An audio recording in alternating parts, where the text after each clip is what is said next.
Assalamualaikum warahmatullahi wabarakatuh. Kami dari kelompok 6, saya Selvi Amalia dan rekan saya Rizka Andini. Kami akan mempresentasikan hasil diskusi kami mengenai model pembelajaran.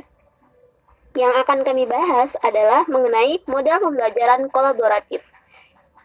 Pertama-tama yang kami hormati Bapak Dosen Arif Rusadi, MPD, dan yang kami sayangi rekan-rekan sekalian. Baiklah, untuk mempersingkat waktu kami akan membahas materi kami yang di dalamnya terdiri dari pertama, pengertian model pembelajaran kolaboratif, yang kedua, teori dalam pembelajaran kolaboratif, yang ketiga, prosedur pelaksanaan model pembelajaran kolaboratif, yang keempat, keunggulan dan kelemahan pembelajaran kolaboratif, dan yang kelima, implementasi model pembelajaran kolaboratif di PAUD.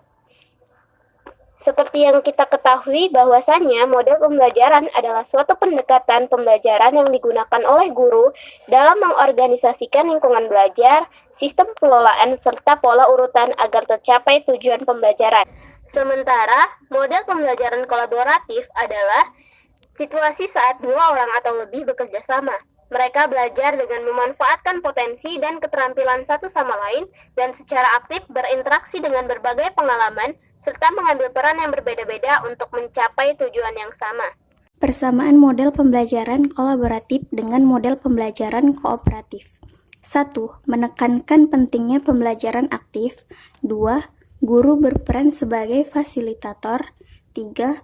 Guru dan peserta didik sama-sama memiliki pengalaman belajar dan mengajar. 4. Meningkatkan keterampilan kognitif anak.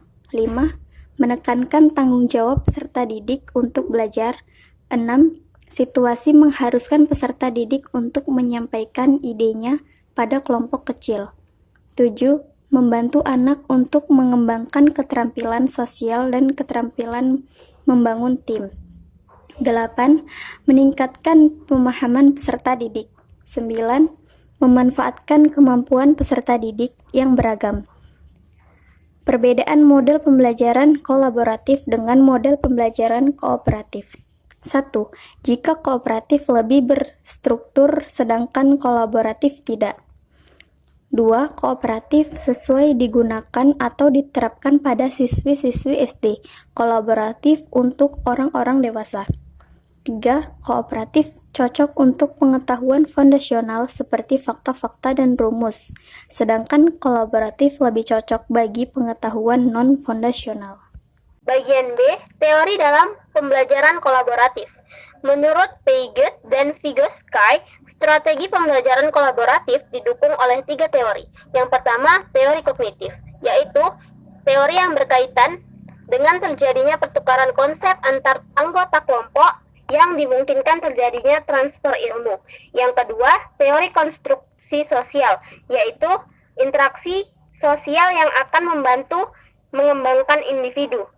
Yang ketiga yaitu teori motivasi, yaitu memberikan lingkungan kondusif bagi siswa untuk belajar, menambah keberanian anggota, memberikan pendapat, dan saling memerlukan.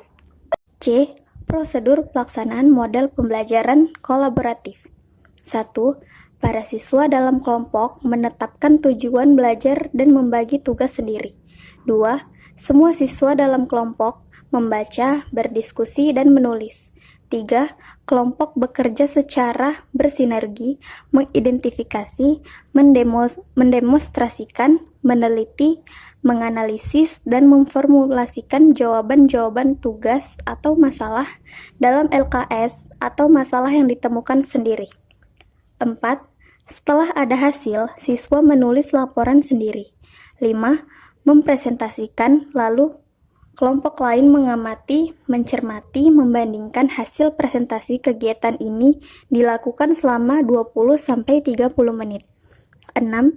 Masing-masing siswa dalam kelompok melakukan elaborasi, inferensi, dan revisi jika diperlukan terhadap laporan yang akan dikumpulkan. 7.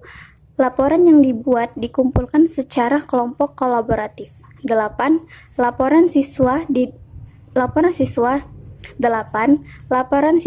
dinilai dan dikomentari, lalu dikembalikan untuk kembali didiskusikan. Bagian D yaitu keunggulan dan kelemahan pembelajaran kolaboratif. Adapun keunggulan dari pembelajaran kolaboratif yang pertama, prestasi belajar lebih tinggi. Yang kedua, pemahaman lebih mendalam. Yang ketiga, belajar lebih menyenangkan. Yang keempat, mengembangkan keterampilan kepemimpinan. Yang kelima, melatih sikap setia kawan. Dan yang keenam, melatih sifat atau sikap menghargai pendapat orang lain. Sedangkan kelemahan atau keterbatasan dalam pembelajaran kolaboratif yaitu tidak hanya cukup memberikan jawaban, tapi juga harus menjelaskan latar belakang dari jawaban tersebut. Yang kedua, siswa masih terbiasa berkompetisi secara individu. Yang ketiga, siswa cenderung mengabaikan tugas yang sudah dibagi. Yang keempat, masing-masing bergantung dengan yang lain.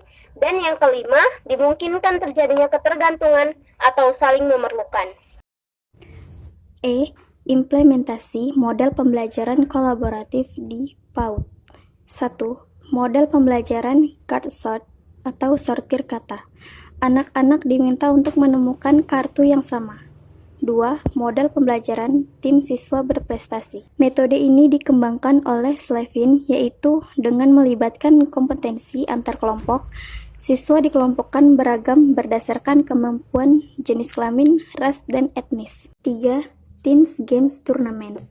Metode ini dikembangkan oleh Stevin dan rekan-rekannya. Metode ini dilakukan dengan mengelompokkan 3 orang siswa dengan kemampuan rendah, sedang, dan tinggi. Keempat, Jigsaw atau model tim ahli. Metode ditemukan oleh Aranso pada tahun 1975 dan dikembangkan oleh Slevin teksisnya, yaitu memilih tim ahli di setiap kelompok dan dikelompokkan menjadi tim ahli yang akan membahas dan mendiskusikan tentang satu informasi. 5. Cooperative Intergroup Reading and Composition. Metode ini dikembangkan oleh Stephen dan kawan-kawan pada tahun 1987 yang dirancang untuk mengakomodasi level kemampuan siswa yang beragam, dikhususkan untuk melatih anak senang membaca dan menulis.